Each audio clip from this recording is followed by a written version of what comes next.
Já estão a postos, tá? Eu vou subi-los em tela. Boa noite, doutora Gabriela. Boa noite, doutor. Tudo bem? Boa noite. Boa noite a todos. Bem-vindo. Boa noite, doutora Gabriela, doutor Ezequiel.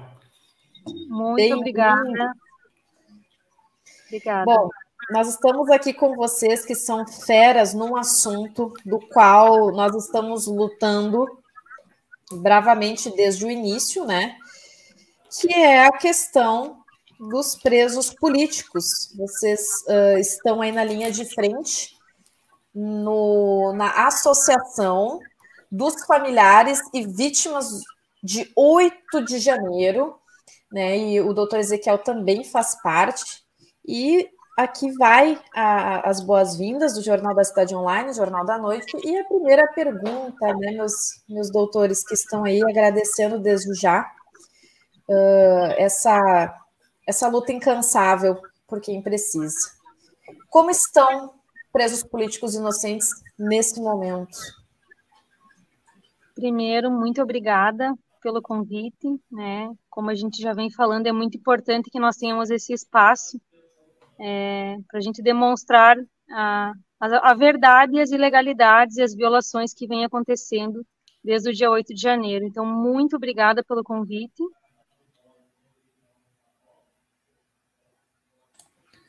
Opa! Pausa aí na Será que deu transmissão.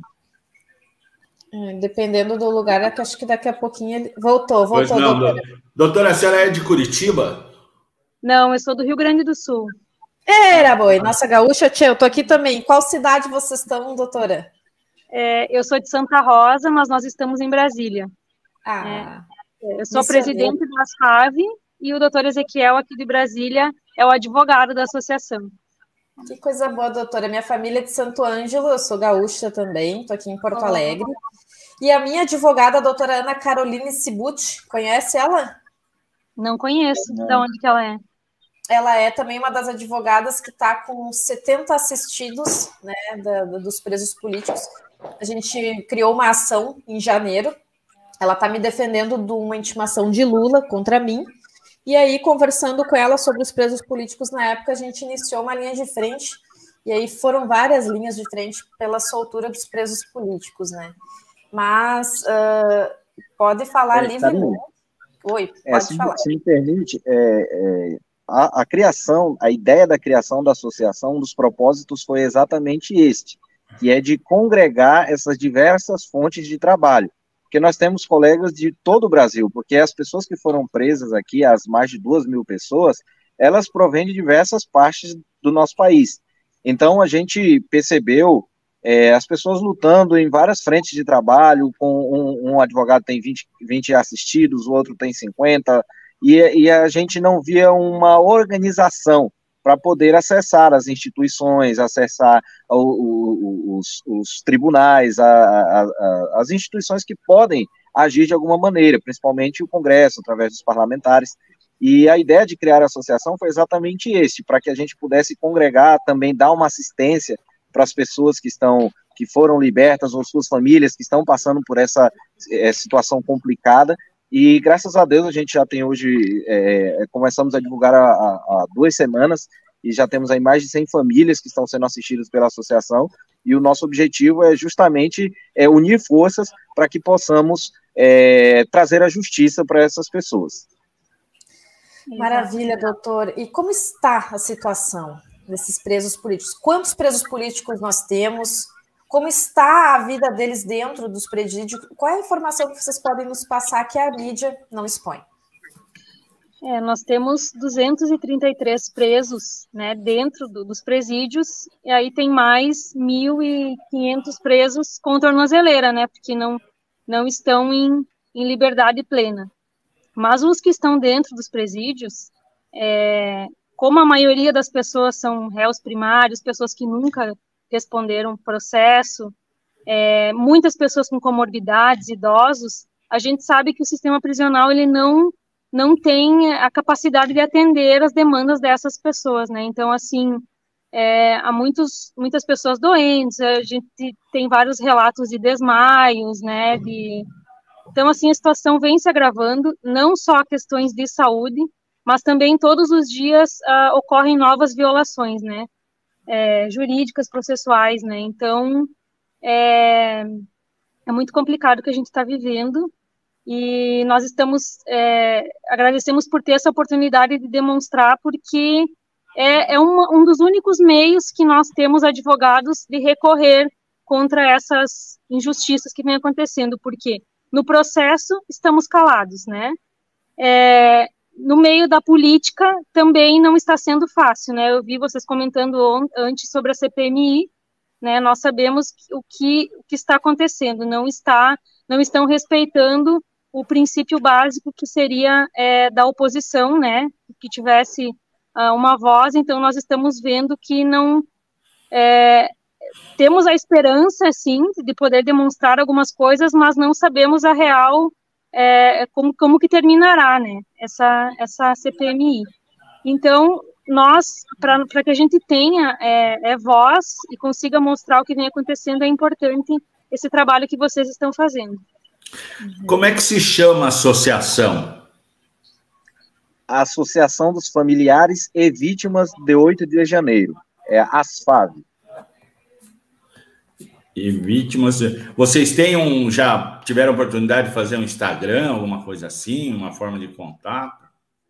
Temos, ASFAV Famílias, o Instagram, temos o YouTube também da associação, onde a gente transmite essas entrevistas que a gente vem fazendo nos últimos dias.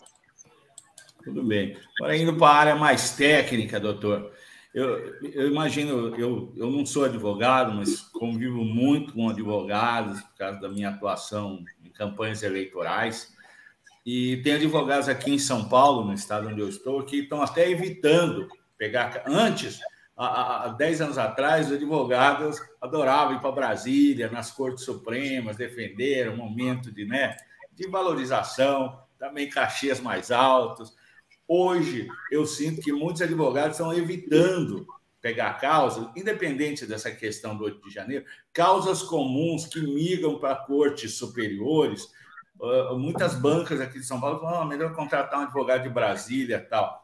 E em off que fala que o direito não vale mais, né? Eu conversei com um ex-presidente da Associação dos Magistrados do Brasil, da AMB, que atua como advogado, já faz uns 15 anos, né? É ex-presidente, e que fala, pô, Eduardo, o certo não é mais certo. Então, como é que vocês lidam com essa situação? Por exemplo, uma boa parte desses presos é primário.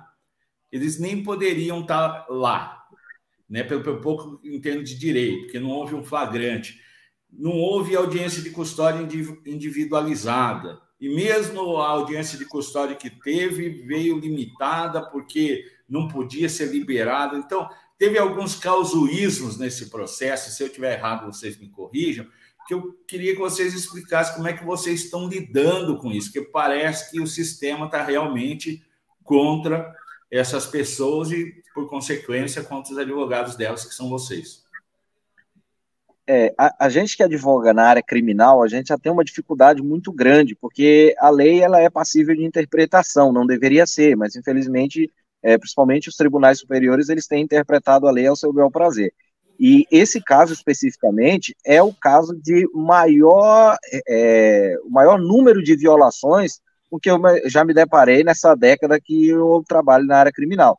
A gente, inclusive, está aqui no hotel onde está acontecendo um evento da Abracrim, que é a Associação Brasileira dos Advogados Criminalistas, onde nós estamos encontrando nomes de renome, né, da Advocacia Nacional e algumas pessoas de outras instituições, como a gente encontrou aqui o doutor Augusto Arruda Botelho, que é secretário do Ministério da Justiça, encontramos aqui o vice-presidente da Comissão de Prerrogativas da OAB, e estamos entregando um relatório que já está aqui com suas 43 páginas de violações de direitos humanos, violação de prerrogativas de advogados, nulidades processuais, irregularidades processuais que estão acontecendo nesse processo. Infelizmente, a gente não vê solução jurídica para isso. Nós acionamos as instituições, temos comprovantes de ofícios que fizemos para a OAB, Ministério dos Direitos Humanos, governo do Distrito Federal, governo federal, enfim, as mais diversas instituições, e não temos resposta de nada. E nos processos, nós simplesmente estamos calados, porque as petições que nós fazemos, mandamos para lá, não são apreciadas. Se você faz um pedido de liberdade, ele fica lá e nada acontece. E aí você vê as pessoas que estão em casa hoje, mesmo os que foram libertos, mas eles não têm a condição de, por exemplo, trabalhar. Quem é motorista que precisa se deslocar de uma cidade para outra, ele não consegue emprego, porque ele está com uma tornozeleira que lhe limita ali na sua área de atuação. Eu tenho uma cliente que ela não pôde, ela é inclusive de Santa Catarina, né, aí próximo, e ela não pôde visitar a mãe, não pôde participar do velório da mãe, que faleceu, e por ser em uma cidade diferente, ela não pôde se deslocar para acompanhar o velório da mãe. Quando o juízo da cidade dela autorizou para que ela viajasse, e são raros os casos, porque geralmente os juízos locais, eles não estão decidindo sobre as causas dessas pessoas, e houve essa exceção, mas quando foi decidido, a mãe já havia sido sepultada. Então é nesse nível, as pessoas estão passando necessidade, não estão tendo condição de prover o próprio sustento, e o que acontece? Juridicamente, a gente não tem muito o que fazer. O acesso às instituições, nós estamos procurando de todas as formas, estamos correndo atrás de todas as situações, e como está se tornando um processo, não está se tornando, é um processo político desde o início, nós estamos atuando politicamente. E aí, cabe aqui a iniciativa da doutora Gabriela, que sempre tem visitado gabinetes de deputados e senadores, e conseguimos, através dessa atuação, já fizemos uma coletiva de imprensa no Congresso Nacional com diversos deputados e senadores, que aconteceu no dia 2 de maio, e agora temos uma audiência pública marcada na Comissão de Segurança Pública da Câmara dos Deputados, vai ocorrer no dia 28 de junho, e aí nós estamos preparando um grande movimento para ir lá nesse dia denunciar essas situações que estão acontecendo, e temos também uma audiência pública marcada, aprovada, né, na Comissão de Segurança Pública do Senado, que ainda não tem data para ocorrer, mas já está aprovada, e são os instrumentos que nós estamos utilizando para poder dar voz a essas pessoas e mostrar o que está acontecendo. Se a gente for parar para ler isso aqui, tem 1 milhão de aberrações, atrocidades que não existem. Essa questão das audiências de custódia, que a gente não... Tem cliente meu que eu não consegui entrar na sala para fazer audiência de custódia. As petições, tanto as denúncias quanto as decisões, são todas Ctrl-C e Ctrl-V, você só muda o nome da pessoa e vai fazendo o processo aos montes, aos lotes, o que é inadmissível no direito penal, é impensável. E ontem o relator deu uma entrevista dizendo que vai fazer os julgamentos de 30 em 30, que esse é um caso de crimes multitudinários e por isso a conduta das pessoas é a mesma. Ora, se eu e a Gabriela estamos na mesma sala, concedendo uma entrevista, eu posso estar com uma intenção, apesar de estarmos tendo a mesma conduta, eu posso ter uma intenção e a Gabriela outra. Então o direito penal, ele precisa tutelar a conduta do indivíduo de acordo com a intenção dele de cometer aquele crime. Então pode ter gente que entrou lá nos prédios públicos para vandalizar, certo? Pode ter gente que entrou lá para se defender, para se proteger das bombas, tem gente que pode ter entrado lá para evitar que outras pessoas vandalizassem, e o processo judicial precisa distinguir quais são as condutas dessas pessoas, e quando você coloca elas em bloco, você simplesmente está dizendo, são todos criminosos e vão ter a mesma pena, a mesma condenação. Corroborando com isso, ontem o ministro lhe deu uma entrevista no Encontros Piauí, e ele falou assim, é um caso de condutas múltiplas que quem está lá participou. Não é preciso dizer que fulano A quebrou a cadeira ou fulano B. Então, estamos vivendo uma ditadura. Isso aí, isso juridicamente a gente chama de tribunal de exceção. Isso. Porque como que funciona um tribunal penal? Qual é o princípio da legalidade? Diz o quê? Você é julgado de acordo com a lei que era vigente na época que você praticou o fato. E o que nós estamos vendo, estão sendo criadas normas para julgar esse processo específico. E isso não pode. Você, por exemplo, tem a audiência de custódia. Na audiência de custódia, para que ela serve? O preso precisa ser apresentado perante uma autoridade judiciária no prazo de 24 horas para ele avaliar a legalidade das prisões. Como que ocorreram as audiências de custódia? Você se apresentava com seu cliente lá na audiência, doutor, eu preciso ver o processo do meu cliente para saber do que ele está sendo acusado. doutor, infelizmente eu não posso, eu não tenho o processo aqui. O juiz estava fazendo a audiência de custódia sem os autos de prisão em flagrante. Como que eu vou defender o meu cliente se eu não tenho acesso ao processo? Aí, quando eu terminava a audiência, doutor, eu quero pedir a liberdade do meu cliente. Infelizmente, o juiz respondia, eu não posso decidir sobre isso, porque eu sou proibido. O cliente pediu para que eu fizesse a audiência e mandasse para lá a ata para que ele decidisse se a pessoa seria liberada ou não. E a audiência de custódia que deveriam ocorrer em 24 horas, nesse processo, demoraram 10 dias para ser feitas. Então, assim, tudo que a lei determina, por exemplo, a audiência de custódia que está prevista lá no 310 do CPP, foi vilipendiado, e está tudo certo, está tudo ok, porque o plenário do Supremo referendou as decisões do ministro, então está tudo ok, e não está. E nós precisamos denunciar essas situações para que elas não voltem a ocorrer. Bom, doutor Ezequiel, se a Karina me permite, claro. Vocês falaram que fizeram uma coletiva com a imprensa. Aí em Brasília, que eu também já trabalhei em vários períodos aí, tem um número bem razoável de correspondentes estrangeiros. Vocês já tentaram contato, aproximação com jornalistas de veículos estrangeiros, independente da imprensa brasileira? Que talvez fosse um caminho. Nós temos um contato que há pouco tempo uma pessoa da Alemanha nos procurou, que ela é da Liga Conservadora Alemã. E aí ela tem feito um trabalho muito importante para o Brasil lá, juntamente com a deputada Beatriz von Storch, né, que ela tem defendido muito as violações que têm acontecido no Brasil. Então, um dos nossos contatos foi através dela. Nós temos trabalhado em algumas petições também para acessar esses organismos internacionais e denunciar essas situações de violações de direitos humanos. O Brasil é signatário de vários tratados. Você tem aí o Tratado Internacional de Direitos Humanos, a Convenção Internacional de Direitos Humanos, você tem o Pacto de San José da Costa Rica, você tem o Tratado Internacional pela Não Tortura, e todos esses mecanismos, eles foram violados. Na noite que as pessoas foram presas, no dia 9, naquele dia eu fui para lá, Gabriela também esteve lá, nós passamos a noite acompanhando as pessoas lá na Polícia Federal, e o que nós observamos ali foi absolutamente o que a lei brasileira e internacional define como tortura.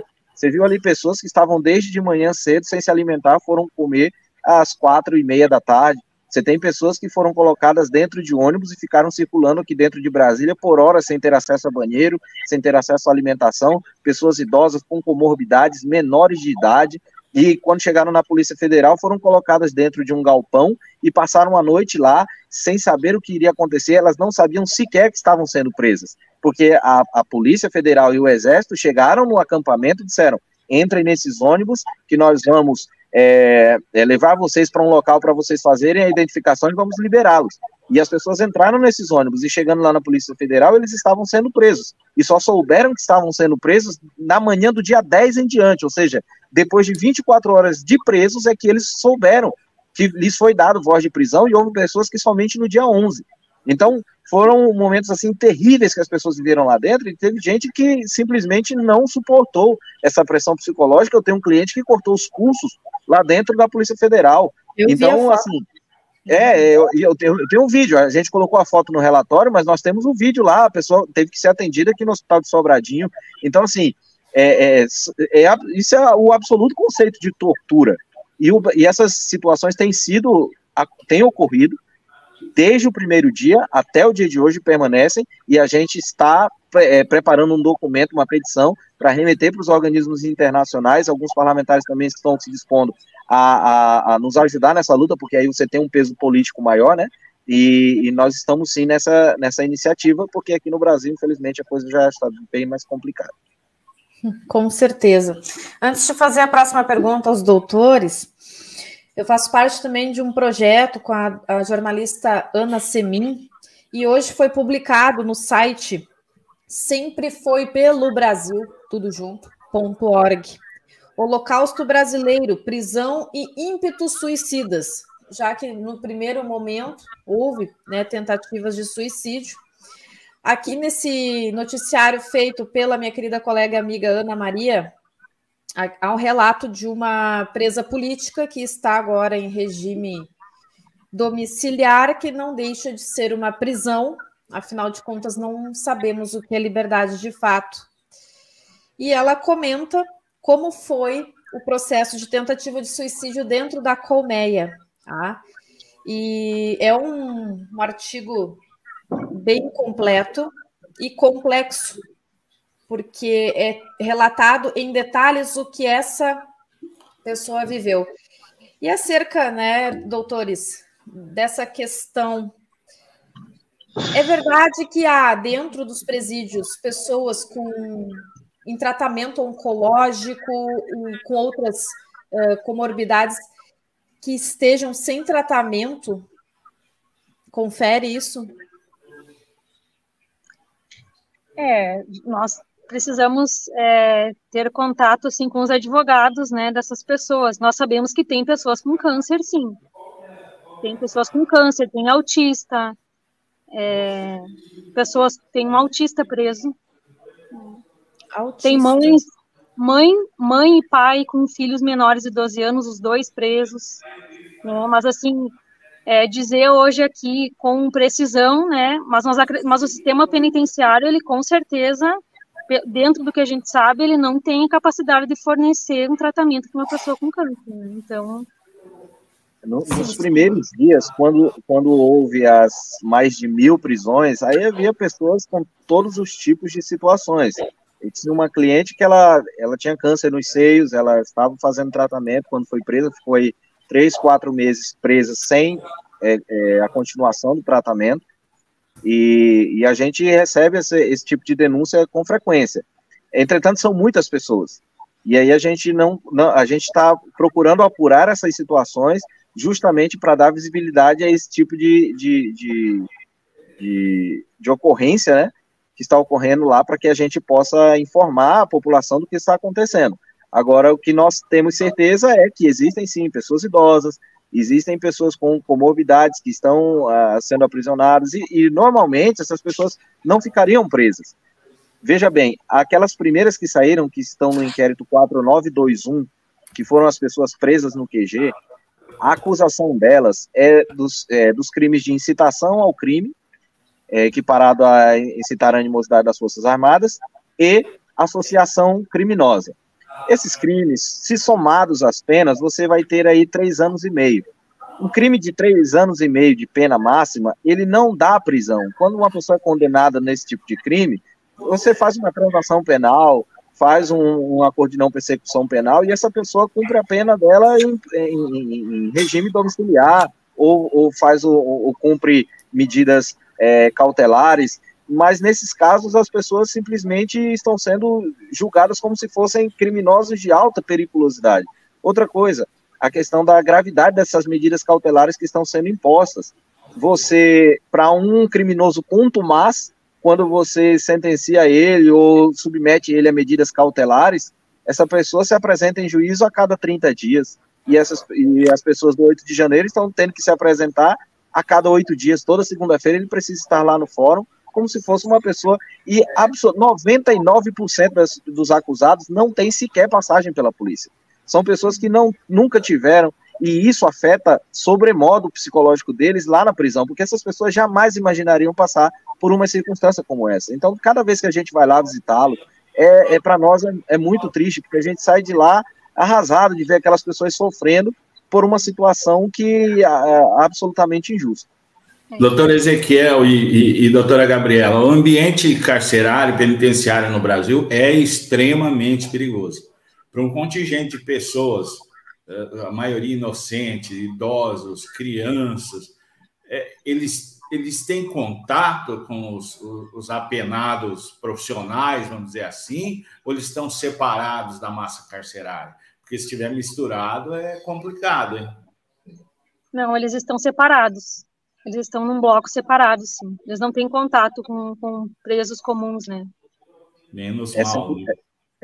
Essa é uma situação, inclusive, que a gente bateu muito forte logo no início, porque nós vimos várias manifestações de pessoas querendo transferir essas pessoas para os seus estados de origem.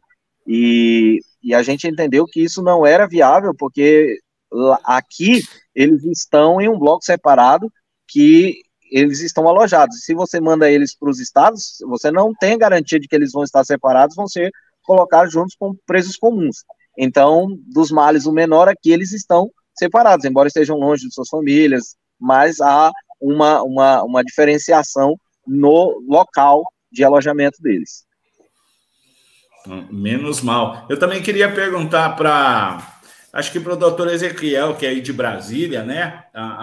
A doutora Gabriela parece que é do Rio Grande do Sul. Como é que tem sido a atuação da OAB do Distrito Federal aí, nessa questão? Porque toda a OAB tem uma comissão de direitos humanos, tal. Como é que está? Nós oficiamos nos primeiros dias a Comissão de Direitos Humanos sobre denúncias de maus tratos na colmeia e na papuda.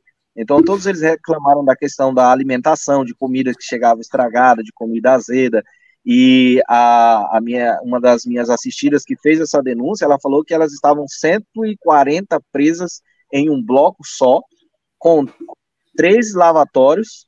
Desses 3 lavatórios só tinha um chuveiro, e nesses 3 lavatórios também tinham 3 vasos sanitários, só que apenas um dava descarga, e aí essas 140 mulheres tinham que ir se revezando para fazer a utilização desse banheiro, e a água lá era uma água que elas tomavam de uma pia, tinha uma pia com uma torneira, e lá elas lavavam os itens de alimentícios, lavavam suas roupas, tomavam água, todas nessa pia. Então a gente fez essas denúncias e informamos a Comissão de Direitos Humanos da OAB, e eles informaram que não era competência deles tratar dessa situação.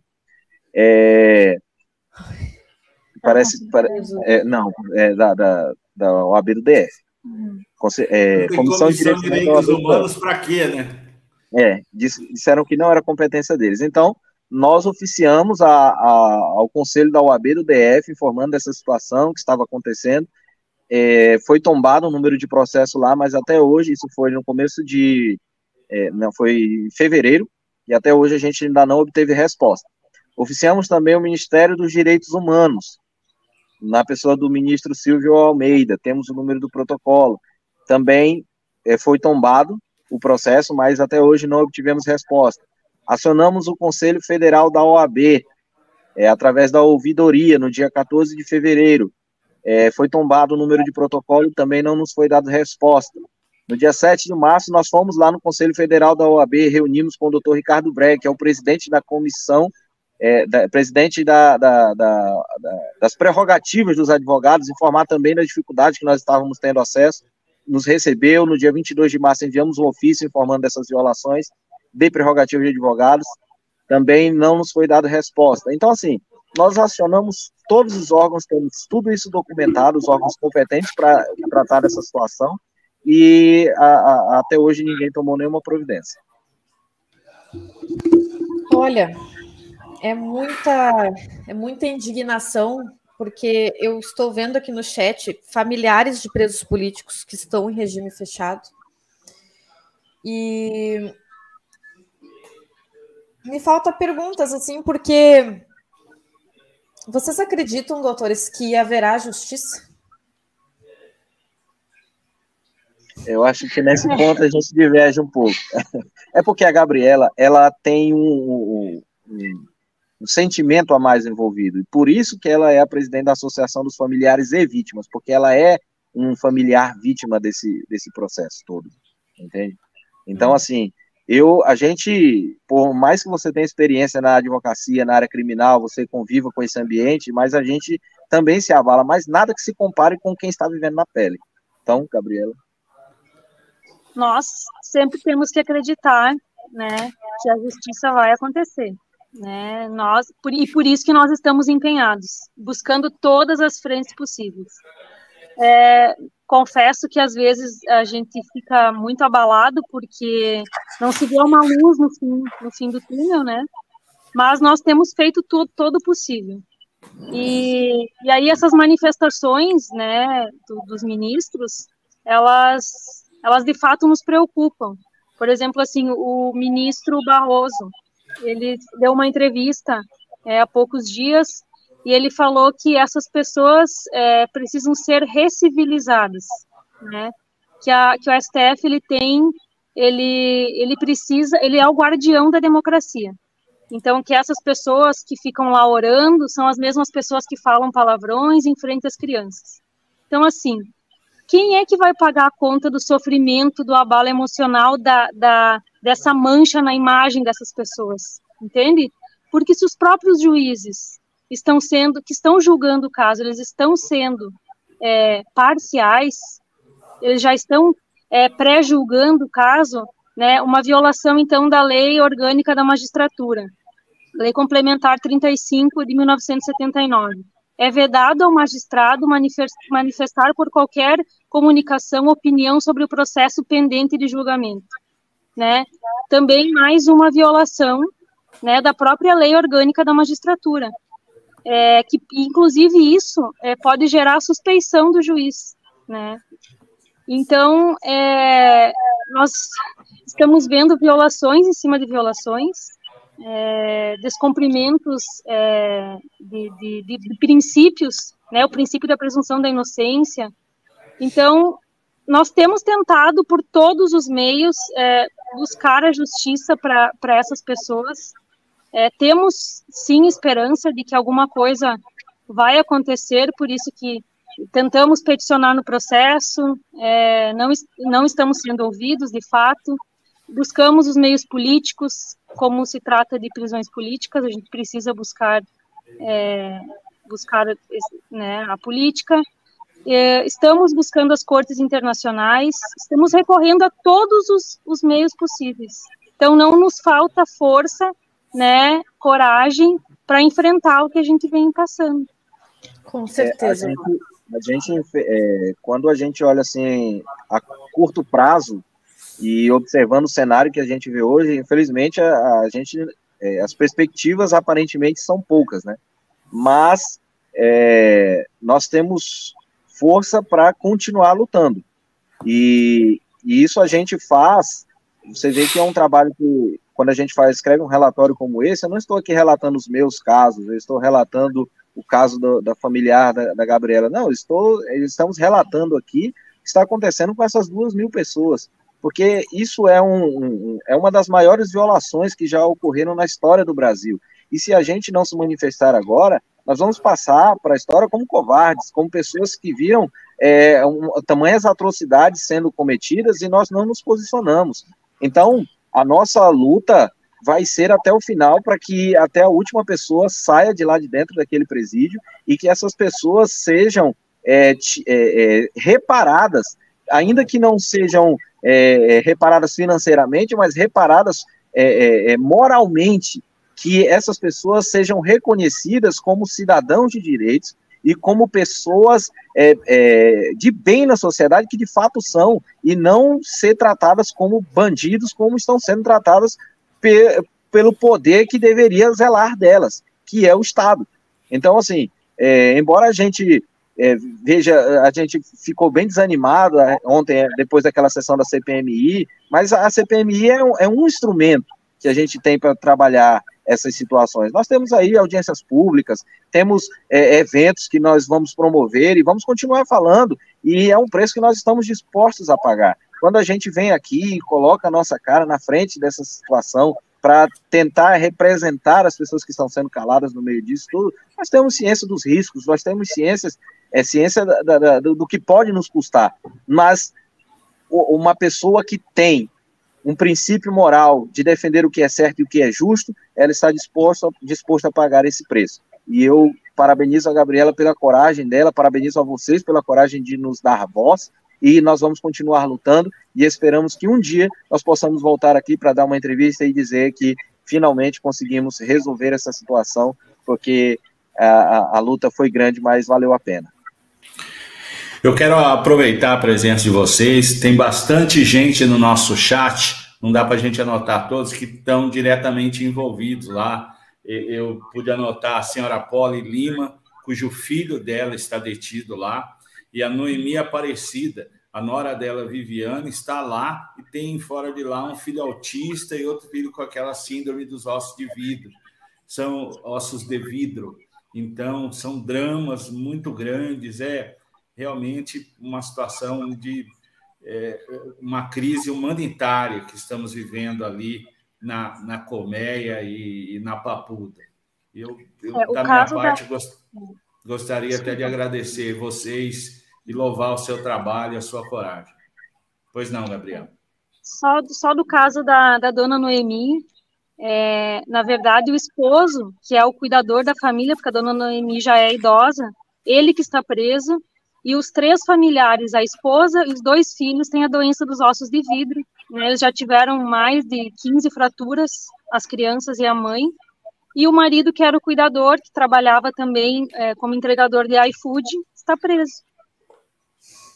Deus, olha... O provedor, né? Isso aí dá uma coisa na gente, porque eu participei das manifestações em novembro, dezembro. A gente foi cobrir as manifestações, trabalhar na área da comunicação para mostrar ao Brasil e ao mundo o que realmente acontecia lá. Nós vimos patriotas totalmente apaixonados por esse país, que se uniram de uma forma inimaginável no QGEX, acreditando nas porcas forças armadas que nos traíram e nos traem, se venderam ao alto comando para o comunismo. Não estou falando de todos os milicos, mas dos positivistas do alto comando, traidores da pátria, traidores da própria alma. Porque se a justiça não for feita a eles aqui, vai ser cobrada em outro momento.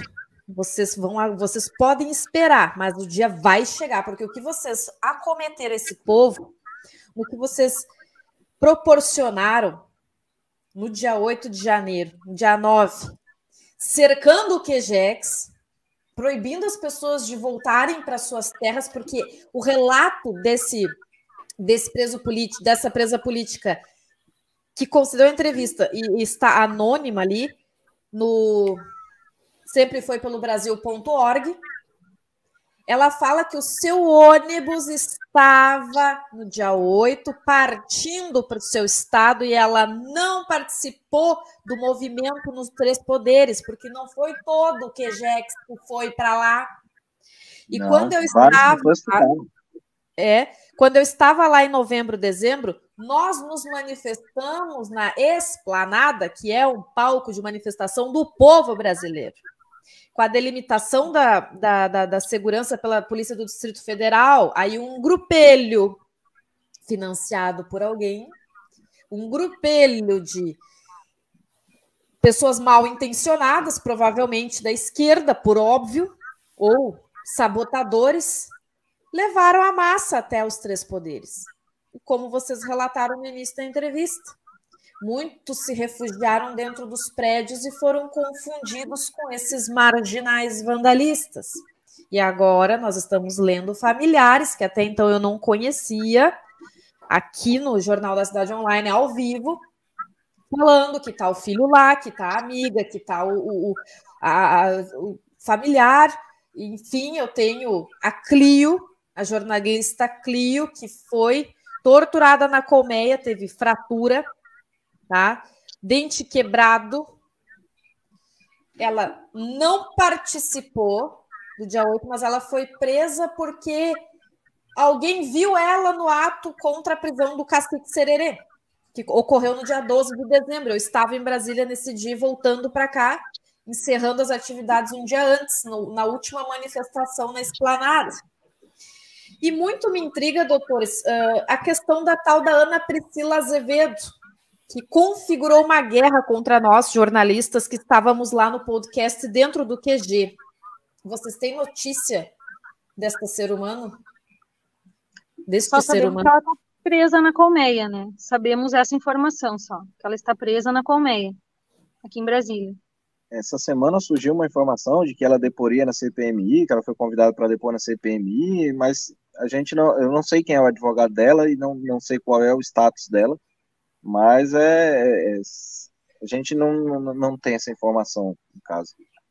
Sim, e ela foi uma das principais organizadoras que fomentou o ato do vandalismo, e pessoas inocentes não tiveram a leitura devida naquele momento de onde que a emoção acabou falando mais alto. E eu pergunto para vocês, para deixá-los descansar também, queremos tê-los aqui novamente, por favor, já fica aberto o convite para minha conterrânea, doutora Ritter, para o doutor Ezequiel, um prazerzão. Eu quero apresentar a minha advogada, que também está com assistidos, a doutora Ana Caroline Cibucci, a doutora Lorena Salles, que é de Brasília, também trabalhou na Câmara de Deputados. Vocês acham que até quando a gente vai ter preso político em regime fechado? Vocês acham que isso vai se estender até a vontade do Deus, né, que não pode citar o nome aqui, ou alguma coisa pode acontecer agora com essa manobra do ministro Alexandre em liberar os inquéritos? Quando as primeiras pessoas foram presas, houve um momento que a gente não tinha qualquer perspectiva de que eles fossem liberados. E muito me preocupou quando, ali na primeira semana, houve aquele alvoroço de toda a situação, e nas próximas 2, 3 semanas não se falava mais nada dessas pessoas, e havia milhares de pessoas presas.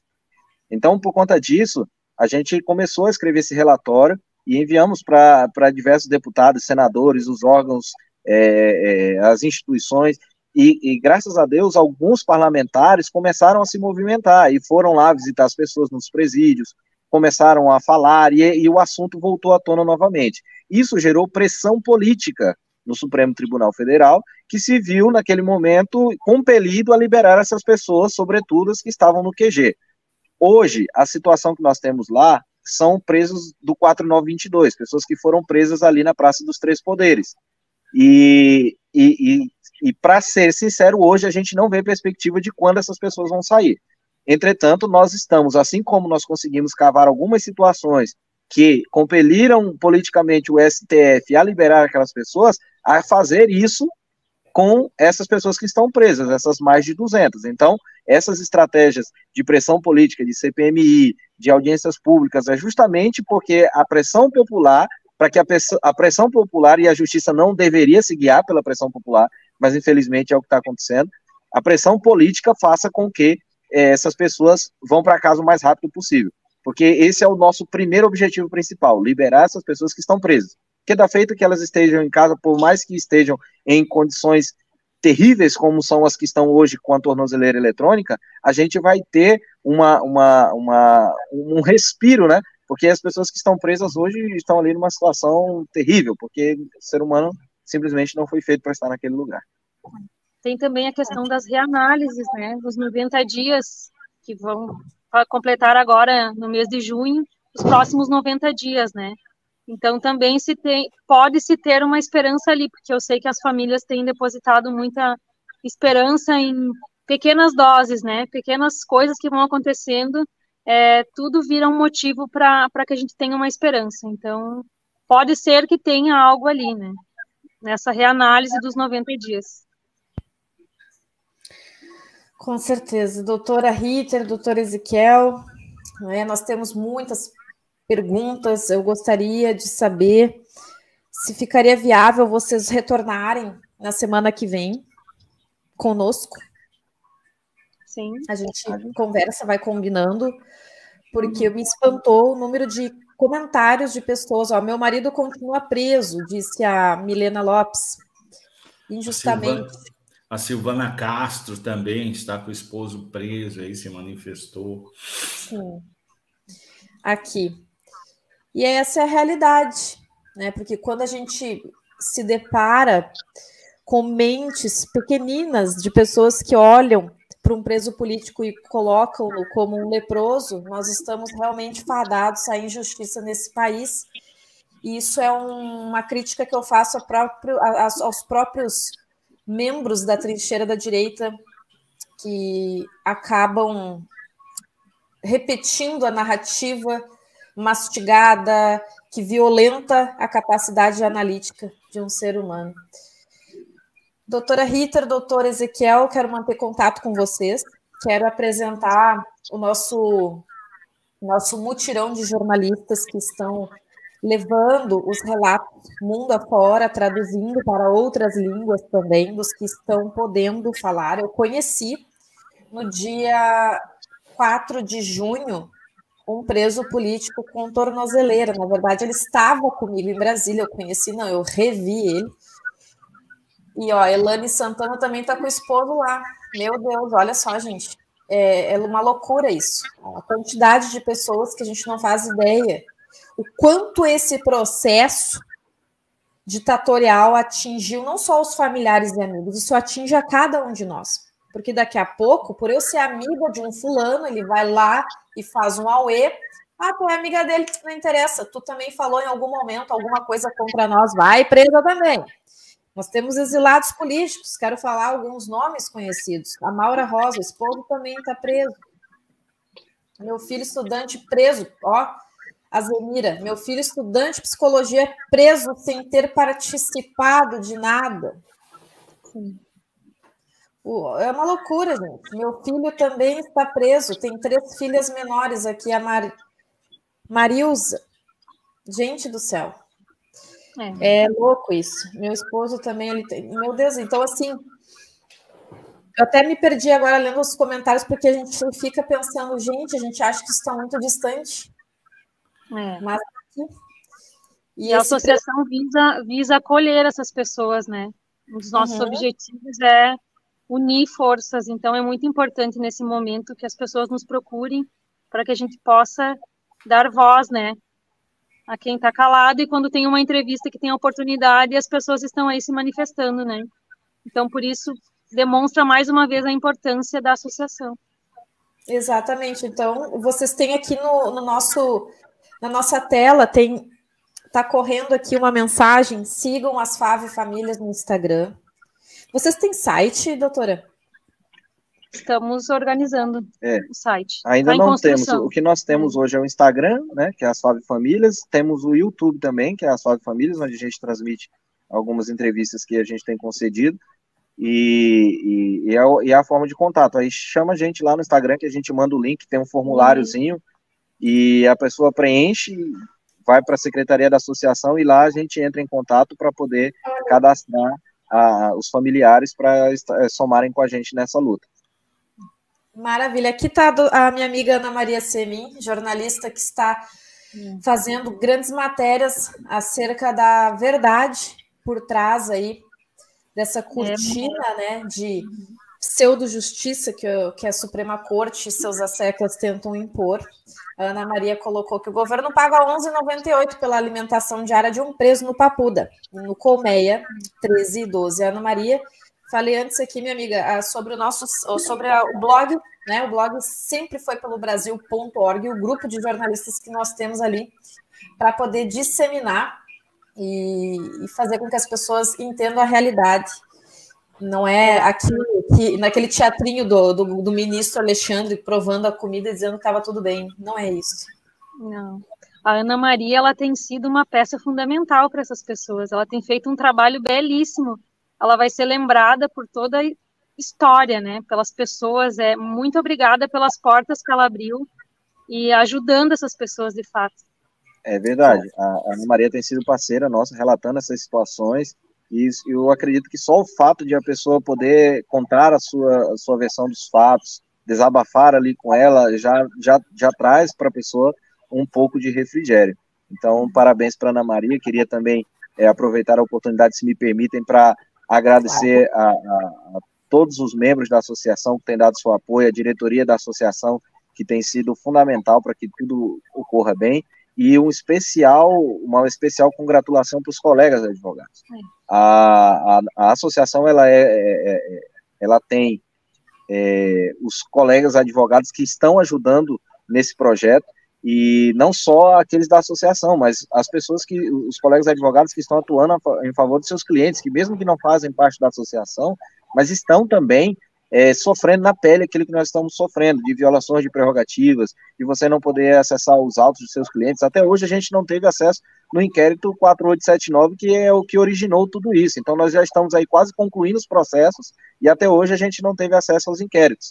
E os colegas advogados também têm passado por essa essa dificuldade e têm sido guerreiros nessa luta, e nós vamos continuar, e se Deus quiser, vamos conseguir conquistar a justiça para essas pessoas, sim. Com certeza, eu convido a nossa audiência maravilhosa, nós temos uma missão, um tema de casa. Vamos divulgar incansavelmente as FAV Famílias e também sempre foi pelo Brasil.org.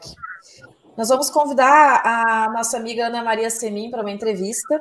De repente a gente faz uma rodada, né, professor, com os doutores e a Ana Maria para a gente fazer um bate-bola entre vocês e nós mediamos aqui as perguntas para que a gente possa fazer, de repente, 1 hora de entrevista. A gente vai combinar direitinho, vou falar com o nosso editor, pedir a permissão da equipe. É uma dica aqui para a gente poder fazer essa divulgação também muito importante. Doutora Gabriela Ezequiel, um recado aí de esperança para os nossos ouvintes, para finalizar o nosso encontro aqui. As damas primeiro. Nós esperamos, de fato, que nós tenhamos justiça nesse país, né? Que nós tenhamos respeito pelas pessoas, respeito às leis e, sobretudo, que as famílias mantenham a fé, que é o que tem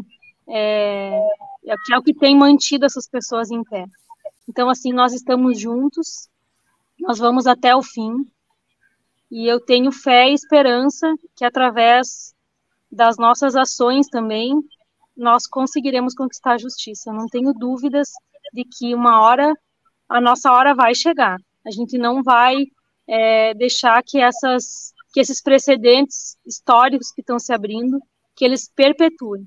Então, nós estamos lutando muito por isso, né? Não só nós, como todos os colegas advogados, todos os defensores que estão atuando nesses processos, e todas as famílias, a gente vê o empenho delas, elas também procuram deputados, senadores, as famílias estão empenhadas demais em ajudar os seus familiares. Então, é isso, mantenham a fé e vamos em frente, estamos juntos até o fim. Eu tenho uma reflexão que eu carrego comigo, de que na vida tudo passa. Se você está vivendo um momento muito confortável, um momento muito bom, você deve desfrutar daquele momento especial, mas jamais esquecer que vai passar. Mas se você está vivendo uma situação complicada, difícil, que parece que não tem solução, você também precisa ter a consciência de que vai passar. Na vida tudo é passageiro, a Bíblia fala isso, no livro de Eclesiastes, fala a respeito do tempo e de como é efêmera a vida do ser humano sobre a Terra, e a gente precisa entender que tudo está sob o controle de Deus. Às vezes a gente pensa em se desesperar e fica angustiado porque vê as circunstâncias acontecendo e você não ter condições de mudar aquela realidade, mas as mudanças elas ocorrem aos poucos, e as guerras são vencidas batalha por batalha. Então, a palavra de incentivo que eu deixo para todos nessa noite é: vamos perseverar, vamos continuar lutando e vamos ter esperança de que teremos um futuro melhor. E vencendo batalha por batalha, no final, a gente vai vencer essa guerra. Amém. Professor Eduardo. Eu gostaria de deixar um abraço, minhas orações para a doutora Gabriela, doutor Ezequiel, pela coragem, pela perseverança, e também a minha palavra de carinho a todos que têm familiares lá sofrendo nesse momento, a Poli Lima, Noemi Aparecida, a Ana Paula, Lorene Mendonça, a Ana Priscila Azevedo, Silvana Castro, Tatiane Marques. É uma situação inacreditável que está acontecendo, e para complicar ainda mais, nós não podemos detalhar o que exatamente está acontecendo, né? Temos também uma limitação na liberdade de expressão nesse momento no país. Os doutores com certeza entenderão. Então, deixo meu boa noite e as nossas orações. E o que eu posso fazer é que todos sigam as FAV Famílias aí que está passando. Alguns estão falando como colaborar. Vocês podem entrar em contato no Instagram lá, e a equipe da doutora Gabriela e do doutor Ezequiel vão orientar vocês. Um forte abraço, um programa muito, muito emocionante hoje. Obrigada. Muito obrigado, estamos à disposição. Amém. Amigos queridos, eu agradeço profundamente a participação dos nossos doutores, do meu querido professor Eduardo. Audiência maravilhosa.